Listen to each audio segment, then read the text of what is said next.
Welcome everyone to Coffee with a Codex. My name is Dot Porter. I am a curator in the Schoenberg Institute for Manuscript Studies, which is in the Kislak Center for Special Collections, Rare Books and Manuscripts in the University of Pennsylvania Libraries.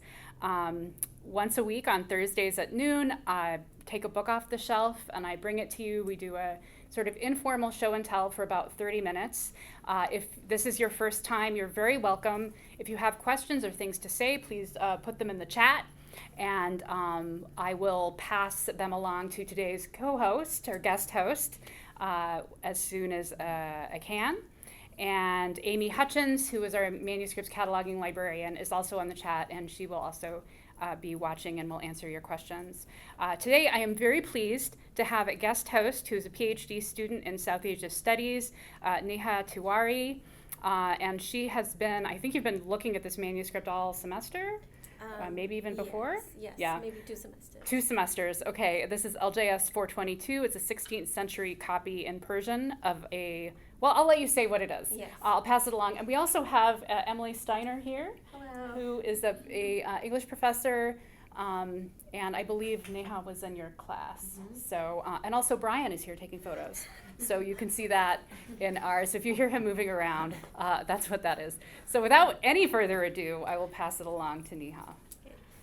Thank you, Dot, for having me here. And first, I should thank Professor Emily Steiner and Amy Hutchins, who got me started on this manuscript, and also Shreve Simpson and Kelly Tuttle, who answered some of my questions about it.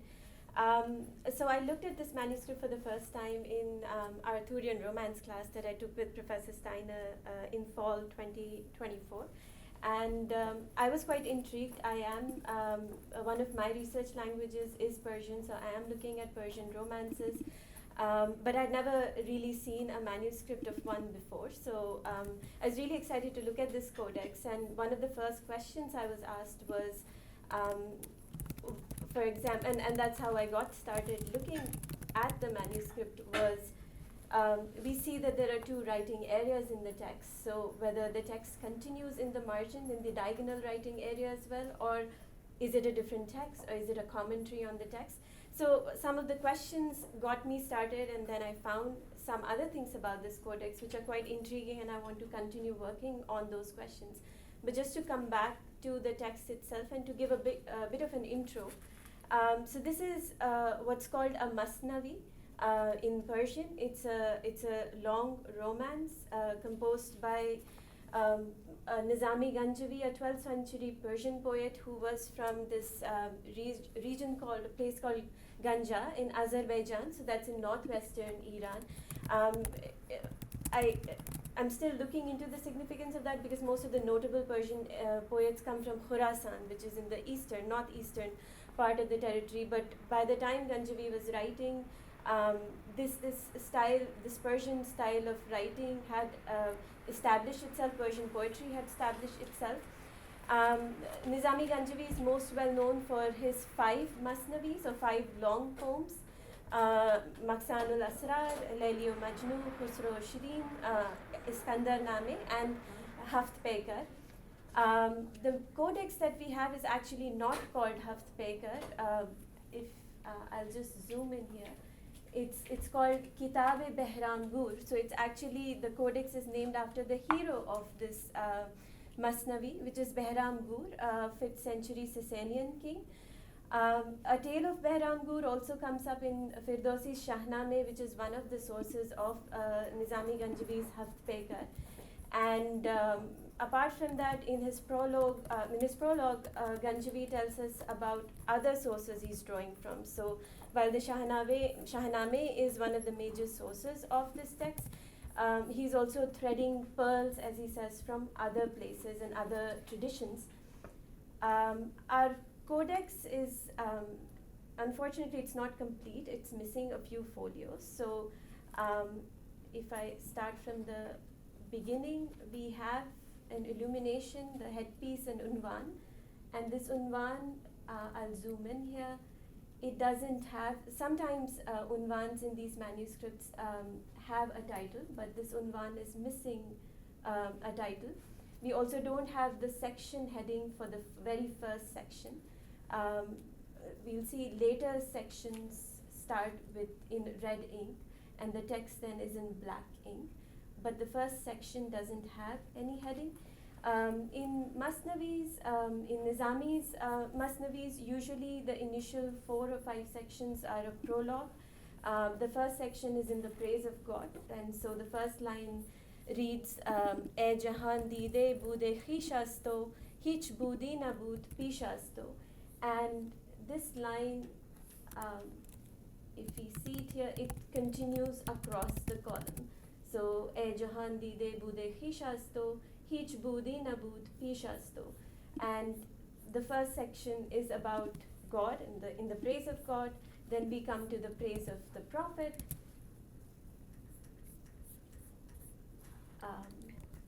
Sorry, I'll just zoom out. And after a couple of sections about the prophet, we have a praise of the patron. The patron, the book is dedicated to Alauddin Qurb Arslan, or here he's called Alaud Daulat Alauddin Atabek. And after the praise, he talks, I think, about himself and how he came to compose this poem, and then the story starts. Behram Gur was a Sasanian prince, as I said before, and his story is really it's a complete. The Masnavi gives his entire life cycle. So from his birth onwards to his death. We are told that he's born born in Iran. He's the son of a Persian king called Yazdgerd I. But he's not raised in Iran. After his birth, at some point after that, he is sent with one of the Arab vessels of the king, and so he grows up in Arab territory, and that's where he learns hunting. So Gur in the title means Behram Gur. Gur is a wild ass, and that's one animal that Behram likes to hunt. And one of the wild asses that he hunts leads, or he chases during one of his hunts, leads him to a cave, I think, where there is a dragon, and then he fights and kills the dragon. So in the first part of the book, we really see Behram picking up these skills. And growing into a prince, and then a crisis of sort occurs. His father dies back in Persia, and there is some conflict as to who's going to succeed him, because the Persian nobles think that Behram was not raised in Iran. He's raised in the Arab country, so he doesn't know our ways. And they had some problems with the emperor as well, who had recently died. And it seems like they didn't want him, they don't want his bloodline to continue.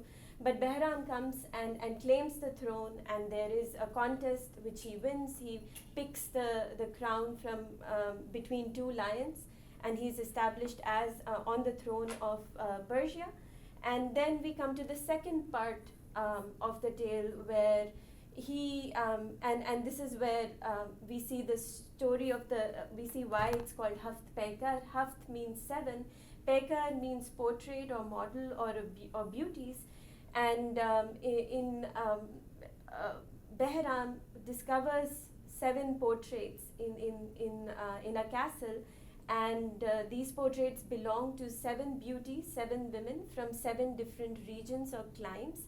And he marries all of them, and he has an architect construct 7 different domes for each of these 7 beauties. And in the second part, we see him spending time with these 7 women, and there are sections devoted to each of these 7 women. In our codex, we have, so it starts on a Saturday. So each woman, it's interesting, there is a bit of astrology going on here, because each woman is linked to a particular day, which is also linked to a particular clime. So Saturday, and a color. So Saturday is black dome with the first princess, who's from India. So India, black dome, and Saturday is linked to the planet Saturn. So India, Saturn, Saturday, black, and the first princess, they're linked together. And when he goes to this dome, she tells him a story, they spend some time together. The next day, Sunday, he goes to a different dome. This is a yellow dome, and he's with a yellow princess, and she belongs to a different region, and so on. So our codex, we have full sections on Saturday, Sunday, Monday, and Tuesday. It breaks off with Wednesday, and then resumes with Friday. And then, as far as I can tell, it goes till the end. So we have about 2 days or 1.5 days missing in the codex. Coming to the codex itself, like I said, the unvan or the headpiece doesn't have a title. The text starts with the praise of God. The text continues, so after the end in this column, it continues in these diagonal section and reads. We can read it along the margins as well. And then each of the right-hand folios, they have a catchword,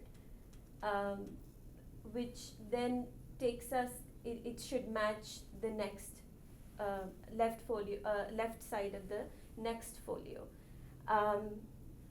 The copy the codex that we have also has text written along the margin, and these, I think, for the most part are corrections. So, for example, here we have mawjudat, which is footnoted here, and the footnote is coming from there. So there is a mistake in the manuscript here, and that's in the text here, and that's corrected in the margin. Interestingly, because it has two writing directions, one horizontal and one diagonal, when there are corrections in the diagonal sections, the margins also, the corrections are written along the margin diagonally. So, for example, this correction here seems to be in one of the lines along the diagonal writing area, and hence it's written diagonally. The section headings are in red. One of the intriguing things about this codex is that it has a folio from a different Masnavi by Nizami, from Khusro and Shirin, and it looks different in the sense it's more worn out. If we compare it to, say, I don't know if it's visible on camera, but it's darker, the margins are darker, but it's written in the same format. So it has red section headings, blacking, two writing areas, so it looks very similar. It's slightly more worn out. And this leaf belongs to Khusro and Shirin, and then Haftpekar continues after that. The folios are out of order. The fact that there is a Khusro and Shirin folio here, and it looks like it's written in a similar style. It's as Haftpekar, it's possible that this codex belonged to a larger set that had all 5 of Nizami Ganjavi's Masnavis, but we do not know that. Another interesting thing about the codex is that it has wormholes, and Shreve Simpson, when I spoke to her about the manuscript, she said that that's an indication that it's been in South Asia somewhere. And one of the questions that I am trying to investigate regarding this manuscript is whether it was actually produced or made in India, because some of the usages, some of the words that come up in the manuscript are more common in Indo-Persian usage rather than in the Persian of Iran. And the way the section headings go, because Masnavi, the section headings, they're not consistent across manuscripts. It seems like scribes used to break the text off into sections and assign them headings. So the section headings themselves vary across manuscripts, and but it's something that I'm trying to understand better myself, because there is clearly a concept of sections within the text, but different manuscripts divide sections slightly differently, and the section headings tend to vary. Our manuscript, so after the Khusro and Shirin folio, it continues, and again, we don't have a colophon at the end, so we don't know if this was the end of the entire book, or is it taken from a part of a larger set which then had a colophon, but we don't have a colophon in what we have. But we do have this word tam, which means, which like finish. So the text ends, and we just have a few folios missing in between. Otherwise, the codex is complete. So, Cool. yes. Okay, that was shorter. Yeah. So, do you have anything to add, or Emily, or to say, like, or questions for Neha? So Neha, we brought this initially out for the romance class in Yes. conversation with other romances in manuscripts from about the same period, but I think all others were Western Yes. romances. Yes. This is just throwing out a big question, but is your deep dive into this codex giving you any kind of larger perspective on the genre of romance, seeing it, seeing the layout of it in this manuscript, and the kinds of like problems or solutions on the page that is giving you a sort of larger purchase on Persian, South Asian, but also maybe global romance in this period? That's a good question, a big question. If I restrict my answer to just looking at the manuscript and how that's helping me, I think it's, I'm used to seeing a lot of pictures of Persian manuscripts, and they're usually quite well illustrated. And because they're illustrated, they're well illustrated, often they're broken apart, and there are folios present in different museums and libraries. And Hafpekar is one of the most, I think some people claim it's the most well known or most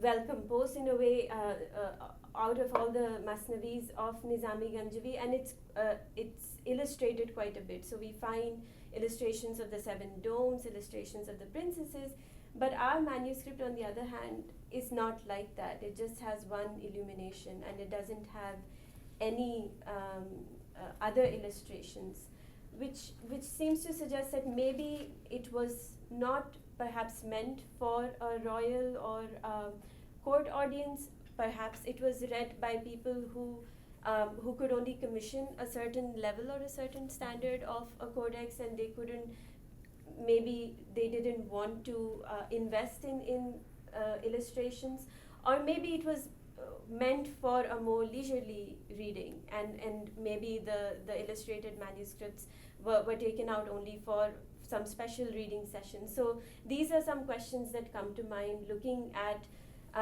the codex itself. But delving in the text and trying to understand Nizami Ganjavi's patterns of compositions and the themes he's most interested in, it's interesting to see how he draws from the Shahnameh but also differs and departs from the Shahnameh. And when I compare it to the Western romances or the French romances, Arthurian romances, there is a difference in texture that you can feel, but it's hard to put into words. Nizami tends to it's not as, the poetry is not as spiritual as, say, Rumi's Masnavi, the most well-known Masnavi or Manavi, which is very spiritual in its content, and the stories are built or are composed in a particular fashion so that one sees the spiritual journey. But the story is quite, Nizami's focus is on Bahram Gur. So I think, but at the same time, there is an attempt to show us some kind of a curve in terms of him like in the second part, he's spending a lot of time with these princes, and but what happens is while he is with these 7 princes and he's listening to their stories, his minister, who's left in charge of the kingdom, is actually not doing a good job, and the kingdom is on the verge of collapse, and it seems like there is a threat of invasion, foreign invasion, and Bahram comes to his senses, and then he goes out for a hunt again to clear his head, and then there he meets a shepherd who's killed his dog, and the dog, he's hung his dog somewhere, and then Behram Gur asks him why is there this dead dog, and why have you killed him, I think, and he says that the dog was letting the wolves eat sheep because he had made some kind of an arrangement with the she-wolf, and was and in exchange for sexual favors he was letting the wolves have the sheep, and so the dog then represented the evil minister who had done something similar to Behram's empire.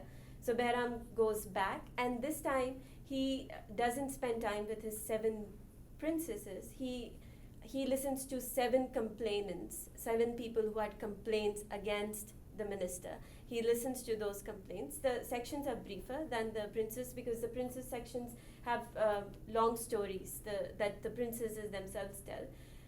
But he listens, this time he comes back, he listens to 7 complaints against the minister, punishes the minister, takes charge of his kingdom, and gets everything together. So in the end, there is an arc in his narrative where he becomes the king that he's meant to be after undergoing training in the first part, spending time with the princesses, and then realizing the harm that had been done to the kingdom as a result of his neglect, and then coming back and taking charge. So seeing that life cycle, I think, and comparing it to, say, other romances like Khusro Shirin or Iskandar Name, one can one can make certain arguments about what kind of a model Nizami Ganjavi, model of a king or a prince he's trying to portray. Yes. There are Yes. a couple of questions now in the chat, so I Yes. want to turn to those. The first one is from Alyona. Thank you for sharing this codex. It is handwritten, right? And I can say, yes, it's handwritten. Is it a usual case in this geographical region at that time? Because I would expect more printed books in the 16th century. And I know in Europe, by the 16th century, printing was a big thing. But do you know about printing in the Persian areas, and I would say I don't know off the top of my head, but I think it's not unusual. So the Mughal period in India is well known for producing manuscripts of this kind, and illustrated manuscripts. So that's 16th century, 7th century, 17th century. There's still manuscripts being produced.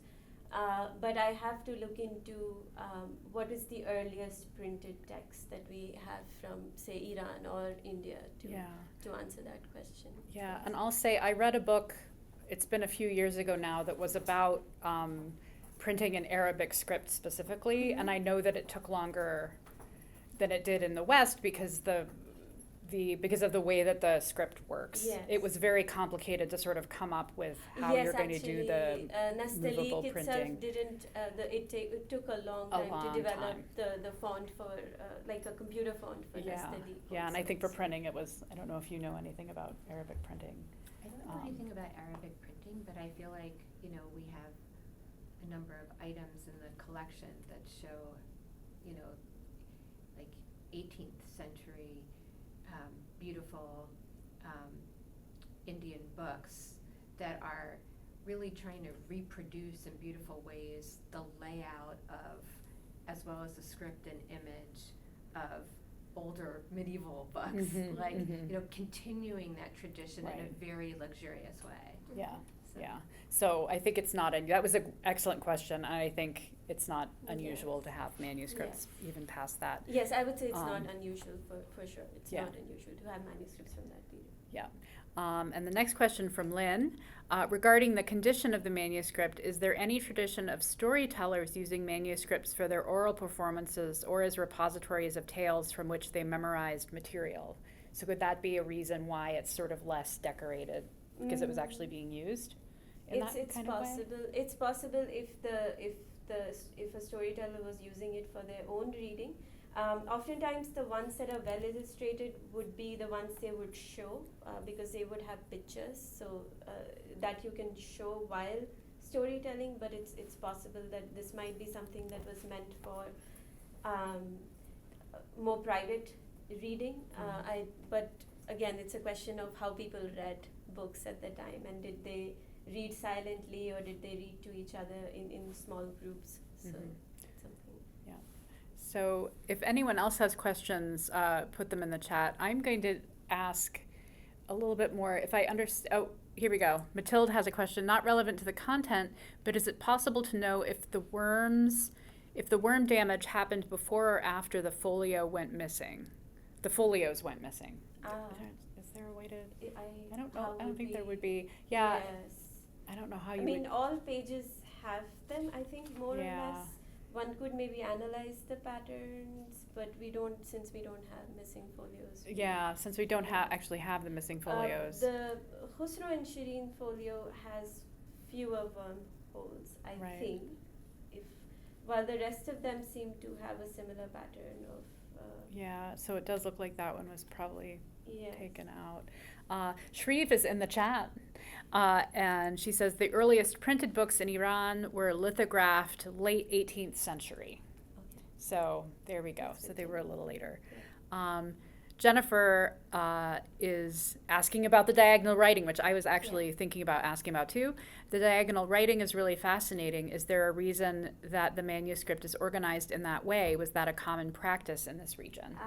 From what I understand, this is one of the common ways in which the text is written, and Shreve is on chat, so she actually was someone who said this to me as well, that this diagonal organization, the horizontal and the diagonal, is not unusual, and we find this in other manuscripts as well.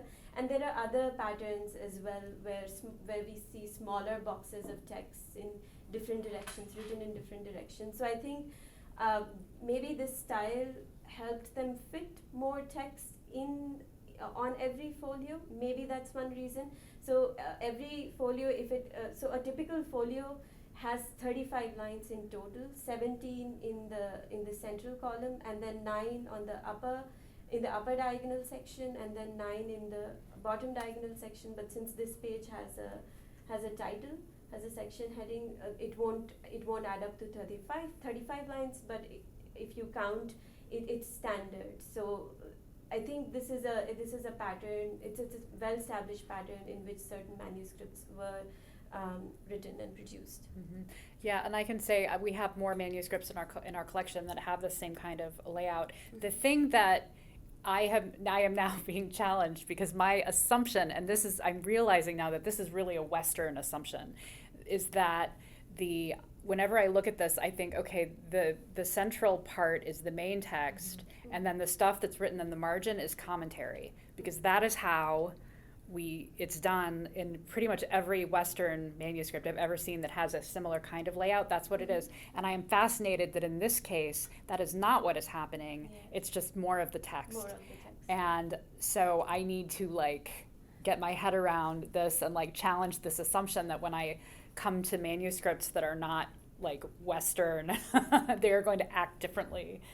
In this case, in a really important way, because it is very different to have a whole page mm-hmm. of main text and no commentary versus text and commentary. Although I'm sure that they do this with commentary sometimes. I think sometimes there are commentaries or another text. Written along the margins. And I can't make that distinction because I cannot read Persian or Arabic, either one. So that's great. And I think it is 12:30 now. Okay. So it's time to go. Thank you so much. This was fantastic, and thanks for Emily for coming by. Thanks for inviting me. Thanks Brian for taking photos. We'll be back.